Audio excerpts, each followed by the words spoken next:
C'è una donna che brilla più di tutte le altre, anche quando la pellicola si interrompe. Ha un corpo da pin-up, una voce di zucchero filato, una mente fragile e un'anima spezzata.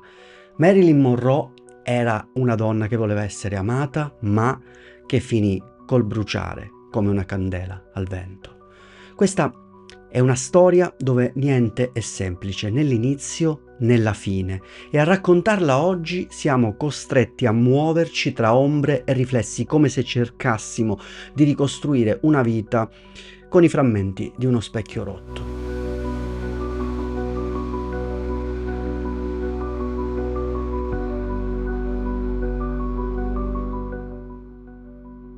È il 4 agosto del 1962, è un caldo torrido a Los Angeles.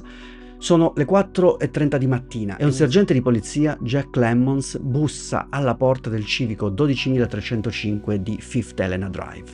Pochi minuti prima ha ricevuto una telefonata dal medico personale di Marilyn Monroe, l'icona più sensuale, colei che ha incantato perfino il presidente Kennedy, non c'è più.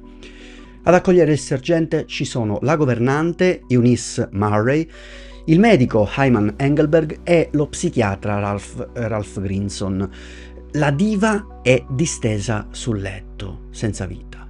Sul comodino un tubetto vuoto di Nembutal. Il sergente annota il racconto della governante, che afferma di essere andata a letto intorno alle 22 mentre Marilyn si trovava nella sua stanza, e poi di essersi svegliata intorno a mezzanotte per andare in bagno. Ora, nel vedere ancora la luce, Eunice prova a girare la maniglia, ma la porta è chiusa dall'interno. A quel punto chiama il dottor Engelberg, che accorre da lì a pochi minuti, fanno il giro della casa, guardano dalla finestra e scorgono il corpo inerme della donna. A quel punto, con un attizzatoio, il medico rompe il vetro e constata poi, dopo essere entrato ovviamente, la morte della diva. Dopodiché contatta Grinson, che li raggiunge a breve. Qui Clemons nota le prime incongruenze. Come mai, se il cadavere è stato scoperto dopo la mezzanotte, la telefonata alla polizia viene fatta 4 ore dopo? Cosa accadde in quel lasso di tempo e perché nessuno provò a rianimare la diva?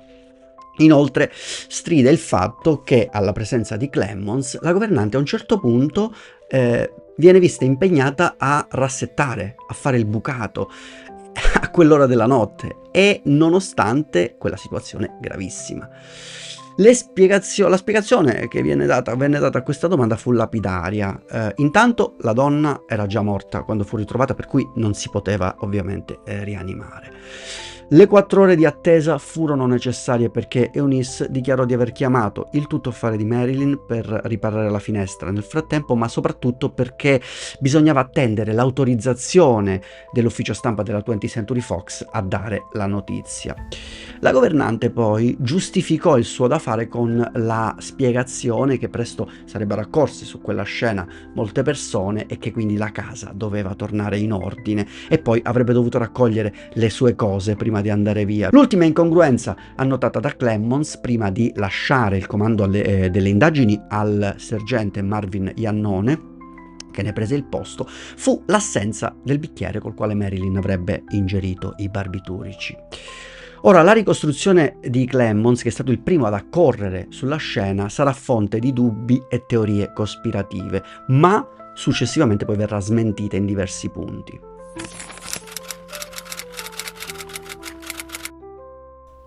Norma Jane Mortenson, un nome cancellato dalla storia, figlia di una madre instabile e di un padre fantasma, cresciuta tra famiglie e amici che la chiamavano il topo. La sua infanzia è un catalogo di abbandoni. La nonna cerca di soffocarla, la madre che svanisce in un manicomio, 9 case diverse.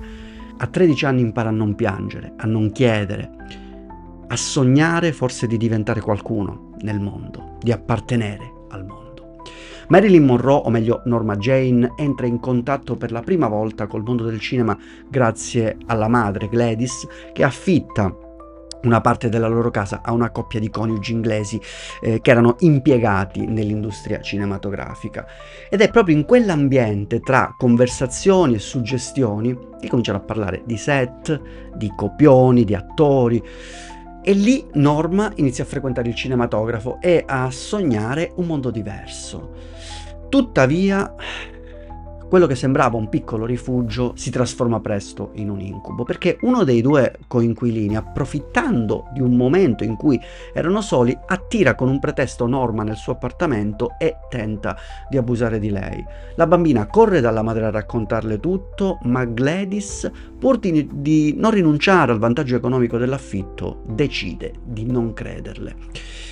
Poco dopo la donna però precipita in una grave crisi psicotica che la porterà poi ad essere ricoverata in manicomio, ad entrare e uscire dal manicomio per tutta la vita. Norma così viene trasferita in un orfanotrofio e, tra l'abbandono e il senso di colpa, inizia addirittura a balbettare, così dichiarerà. E non solo, cominciano anche i primi disturbi del sonno. Norma soffre di quello che i medici definiscono terrore notturno, che è una sindrome che la sveglia di colpo, paralizzata dalla paura, con l'impressione che qualcuno o qualcosa sia presente nella stanza, che è una sensazione che da quel momento in poi non l'abbandonerà più.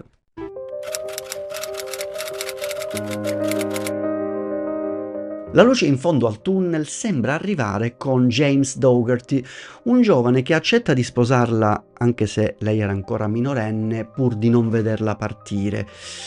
Era il 19 giugno del 1942 quando si sposarono, ma ben presto, dopo aver conosciuto un fotografo mentre lavorava in una catena di montaggio e il marito era partito per la guerra, iniziò a collaborare con delle agenzie che la inducono a divorziare perché, a loro dette, il mondo dello spettacolo non avrebbe accettato una donna che da sposata sarebbe rimasta presto incinta.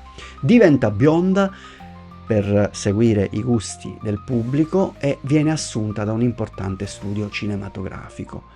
Però di fronte al suo rifiuto di concedersi a un importante produttore, alle sue avance sul panfilo nel quale si trovavano, Marilyn viene messa ai margini e ottiene solo piccole parti.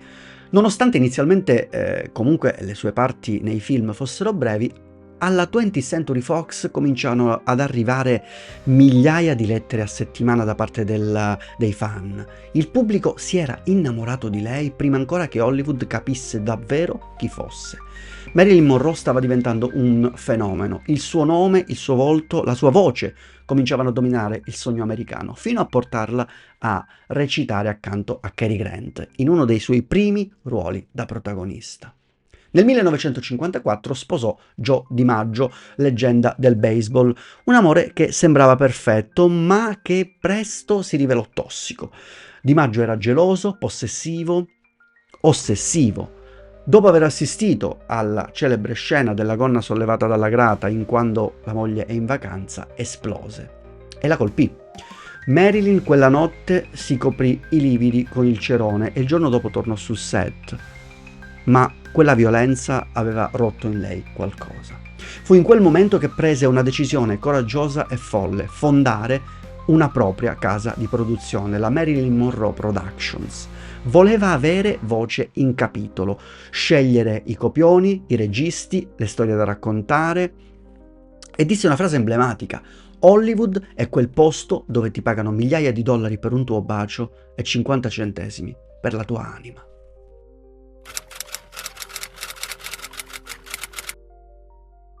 A New York, lontana dai riflettori di Los Angeles, iniziò a frequentare in segreto il drammaturgo Arthur Miller. Una relazione complicata, tanto che addirittura l'FBI di J. Edgar Hoover, il primo grande capo dell'FBI discusso per i suoi metodi, la mise sotto osservazione. Miller era sospettato di avere simpatie comuniste.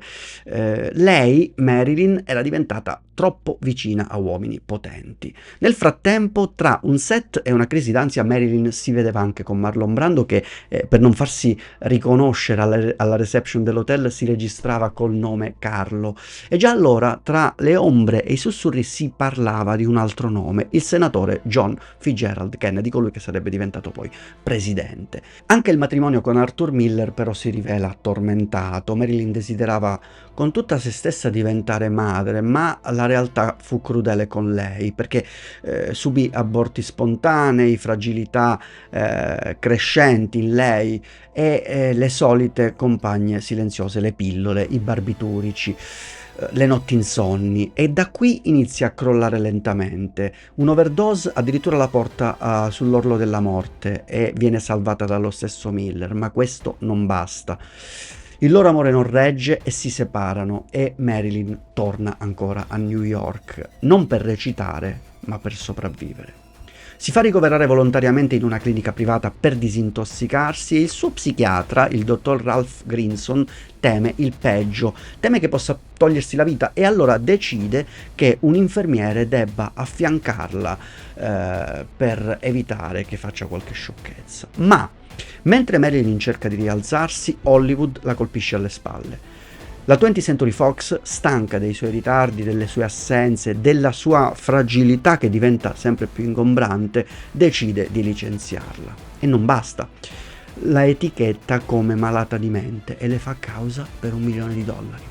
Ancora una volta però qui a salvarla è il pubblico, che comincia a protestare. Le proteste sono feroci da parte dei fan. La Fox, a quel punto, messa con le spalle al muro, fa marcia indietro, richiama Marilyn e le offre un nuovo contratto con un cachet da capogiro. Come a volerla ricomprare ancora una volta in un mondo dove i soldi sono l'unica verità conosciuta. Ma nessuno ormai riusciva a comprare per davvero quella donna.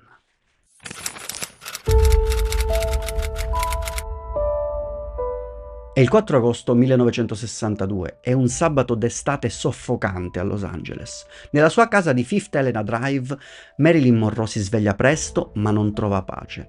In casa ha ospite Patricia Newcomb, la sua addetta stampa. Quando questa si alza solo a mezzogiorno, Marilyn si indispettisce. È stanca, è nervosa, ha dormito poco, e un battibecco tra le due rompe il silenzio della mattina. Nel pomeriggio riceve il fotografo di Playboy Lawrence Schiller. Discutono di alcuni scatti realizzati sul set del suo ultimo film, ma qualcosa in lei è spento. E quando più tardi arriva il dottor Ralph Grinson, il suo psichiatra, nota subito che Marilyn è agitata, è turbata, e le sue parole sono confuse, i gesti sono rallentati. E Grinson a questo punto invita la Newcomb ad andarsene e chiede alla governante Eunice Murray di restare per la notte, per non lasciare da sola la donna. In serata, a quanto pare, Marilyn fa 2 telefonate. Una a Joe DiMaggio Jr., il figlio del suo ex marito, che le racconta di aver lasciato una ragazza che a lei non piaceva, e questa cosa la rallegra. Poi chiama Peter Lawford, che l'aveva invitata ad una festa in spiaggia, ma lei declina l'invito dicendo di essere troppo stanca. Poi però aggiunge qualcosa di strano che sa di definitivo. Di addio a Pat e addio anche a te, perché sei una persona gentile. A quelle parole Lawford si irrigidisce. Prova a richiamare, ma il telefono è muto. Preoccupato, cosa fa? Chiama il manager, Milt Ebbins, che gli sconsiglia di recarsi da lei. Sei il cognato del presidente, Peter. Sai che scandalo sarebbe se ti trovassero lì? Decidono allora di contattare l'avvocato di Marilyn, che chiama a sua volta la governante. Tutto in apparenza sembra a posto, ma intorno alle 3 del mattino Eunice Murray si sveglia e nota che la luce nella stanza di Marilyn è ancora accesa. Bussa, niente. Prova ad aprire la porta ed è chiusa a chiave dall'interno. Chiama Grinson, che arriva di corsa, e guardando dalla finestra vede la donna, rompe il vetro con un attizzatoio ed entra. Marilyn è distesa sul letto, immobile. Ma è troppo tardi. Chiamano il dottor Engelberg, il medico personale della diva, che quando arriva constata il decesso. Solo alle 4 del mattino viene avvisata la polizia. L'autopsia, eseguita il giorno dopo, conclude per un probabile suicidio, ma di certo quella notte qualcosa si è spento e non è solo la vita di Marilyn Monroe.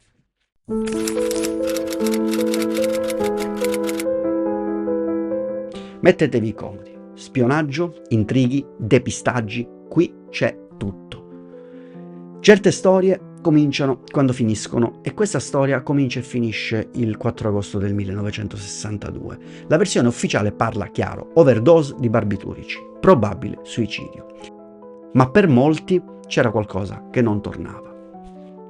La prima crepa arriva dalla governante Eunice Murray, che nella sua testimonianza iniziale dichiara di aver visto la luce filtrare sotto la porta della camera di Marilyn, ma quando qualcuno le fa notare che quel tappeto spesso non avrebbe consentito il passaggio della luce da sotto la porta, si corregge. Dice che in realtà non aveva visto la luce, ma il filo del telefono infilato sotto la porta.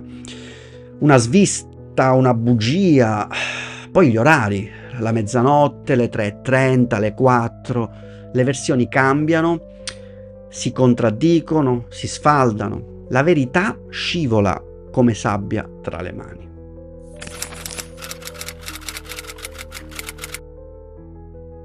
Il primo a parlare apertamente di complotto è lo scrittore Norman Mailer.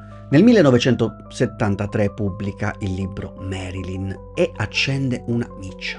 CIA, mafia, poteri forti, tutti quanti, a suo dire, avrebbero avuto un motivo per farla sparire. Marilyn aveva avuto una relazione con Robert Kennedy, conosceva troppi segreti, parlava troppo. Tuttavia, anni dopo, Mailer ammetterà candidamente in una trasmissione: ho scritto quel libro per vendere, avevo troppo bisogno di soldi. Nel frattempo però il dubbio ha già fatto strada e i biografi cominciarono a scavare.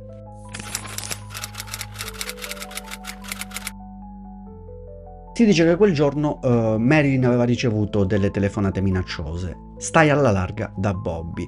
Pare che la telefonata con Peter Lawford, secondo queste versioni, non fosse un saluto malinconico della donna, ma che Lawford l'avrebbe avvisata che Robert Kennedy quella sera non sarebbe stato alla festa in spiaggia e Marilyn, distrutta da quella notizia, gli avrebbe detto di voler convocare poi una conferenza stampa per mettere in piazza tutto quanto: amori, bugie, segreti di Stato. Il tuttofare di Marilyn, Norman Jeffries, raccontò poi un dettaglio scomodo.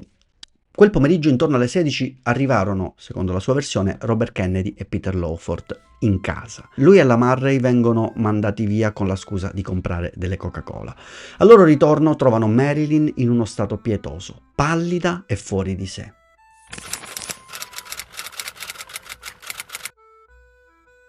Poi c'è la testimonianza del parrucchiere personale di Marilyn, Sidney Gillaroff, che raccontò di aver ricevuto una telefonata quella sera stessa nella quale Marilyn piangeva terrorizzata. Bob Kennedy è stato da me, mi ha minacciata, mi ha strattonata, mi ha detto: se mi minacci ci sono tanti modi per farti stare zitta. Parole che, se vere, cambiano tutto. Se vere.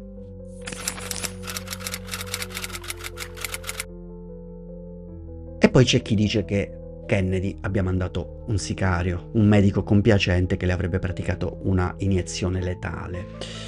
Secondo altri, come lo scrittore Anthony Summers, Kennedy e Lawford sarebbero addirittura tornati in casa di Marilyn in tarda serata, l'avrebbero trovata in coma e lei sarebbe morta durante il tragitto in ambulanza e per evitare lo scandalo l'avrebbero riportata in casa e sistemata sul letto per salvare una carriera o una presidenza.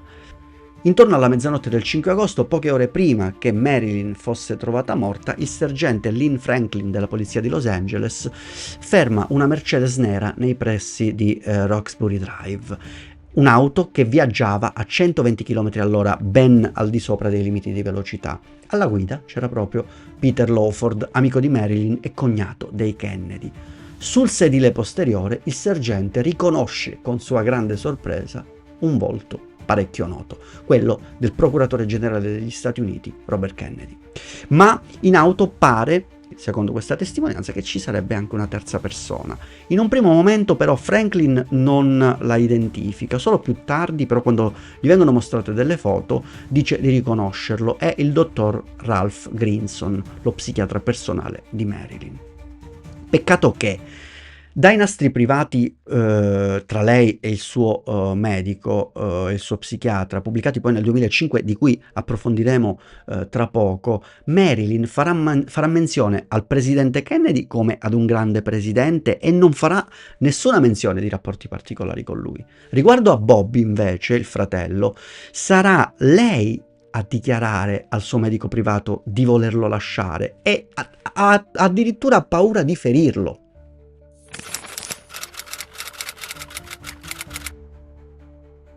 La versione più clamorosa è quella dello scrittore Donald Wolfe.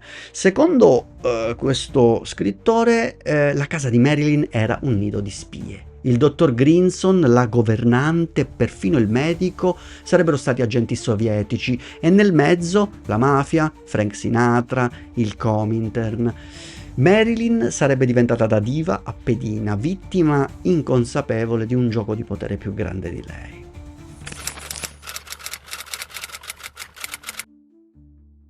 Un'altra versione tra le più controverse arriva dal libro Double Cross, scritto da Chuck Giancana, fratello minore di Sam Giancana, ovvero il boss indiscusso della Cosa Nostra di Chicago degli anni 60. Secondo il racconto, poco dopo che Kennedy aveva lasciato la villa di Marilyn Monroe, 4 uomini al servizio del boss mafioso sarebbero entrati in quella casa. Secondo questa versione, i sicari erano stati inviati per una missione precisa: vendicarsi di Kennedy, di Robert Kennedy, che da ministro della giustizia della nuova frontiera aveva lanciato una dura offensiva contro la mafia americana. L'obiettivo era colpire Kennedy indirettamente, facendo in modo che la morte della diva ricadesse su di lui, rovinandogli praticamente per sempre la carriera politica. Marilyn sarebbe stata, secondo questa versione, immobilizzata, spogliata e uccisa tramite una supposta avvelenata. I 4 uomini poi, con guanti di plastica e il volto coperto da passamontagna, avrebbero agito senza lasciare tracce, niente segni di lotta, nessuna iniezione visibile sul corpo. La supposta, secondo la teoria, avrebbe avuto lo stesso effetto di una iniezione letale, ma senza segni evidenti, rendendo l'omicidio quasi invisibile agli occhi dei medici legali. E infatti, a sostegno della tesi, Giancana cita un dettaglio emerso poi dell'autopsia, cioè una leggera sfumatura violacea rilevata nella parte terminale del colon, interpretata da alcuni come un possibile segno di avvelenamento rettale. Questa ricostruzione però si scontra con un'altra testimonianza altrettanto discussa, quella degli infermieri dell'ambulanza che secondo alcune fonti sarebbero arrivati in tempo per trovare Marilyn ancora viva. Raccontano di averla perfino rianimata prima che il dottor Grinson intervenisse e secondo alcune versioni, o chiaramente versioni alternative, le praticasse un'iniezione diretta al cuore.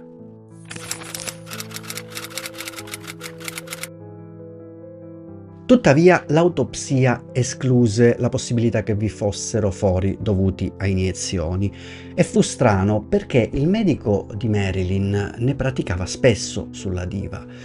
Ora, il dottor Thomas Noguchi, cioè colui che aveva effettuato l'autopsia e avrebbe scritto poi nell'83 il libro Coroner, dichiarerà che questa circostanza è del tutto normale, in quanto i fori di siringa diventano invisibili dopo poche ore che vengono praticati.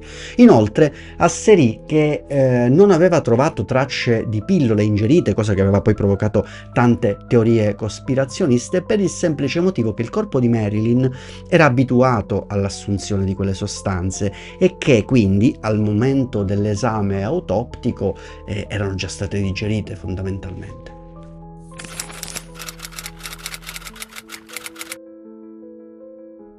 Poi c'è un'ultima ipotesi che forse è la più stravagante e vede al centro il dottor Grinson. C'è chi dice che fosse lui l'artefice dell'omicidio, che si fosse opposto alla possibilità che Marilyn tornasse con Joe DiMaggio e che abbia somministrato alla donna un clistere letale di sedativi che, combinati con i barbiturici che aveva ingerito, l'avrebbero ovviamente uccisa. Un gesto estremo per controllarla, per proteggerla, non si sa per quale motivo. Però nel 2005 il Los Angeles Times ha pubblicato la trascrizione dei nastri registrati proprio da Marilyn per Grinson durante la loro analisi, la psicanalisi che faceva. A consegnarglieli fu proprio l'ex procuratore Miner, che gli aveva promesso a suo tempo di salvaguardare la privacy della diva, e si tratta di nastri che fanno emergere una Marilyn umana e vulnerabile, ma devota al suo psichiatra, al punto da ringraziarlo per averle consentito, dice lei, di provare ciò che mai mi era accaduto prima. Sono una donna completa ora. Nella prima seduta le dissi che non avevo mai avuto un orgasmo. Ricordo la sua risposta: l'orgasmo viene dalla mente. Dio la benedica, dottore. Fino ad oggi ne ho avuti molti. Non ho mai pianto così tanto come dopo il mio primo orgasmo.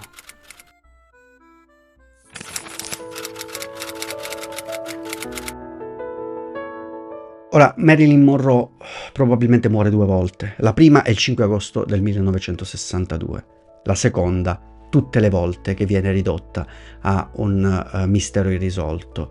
Si sa, come in tanti casi, che il pubblico ha bisogno di vedere in un'icona una fine romantica e come già abbiamo visto in alcuni video come quello sulla fine di Jim Morrison o di Pierpaolo Pasolini, che se ti va ti consiglio di andare a recuperare qui sul mio canale, c'è proprio il desiderio del pubblico di vedere nel proprio idolo, nella propria stella di riferimento, una fine che non possa essere relegata soltanto ad un incidente o ad un problema momentaneo o ad una debolezza. Forse in questo caso la verità è più semplice. Marilyn era una donna fragile che ha vissuto come una candela al vento e come una candela si è spenta troppo presto.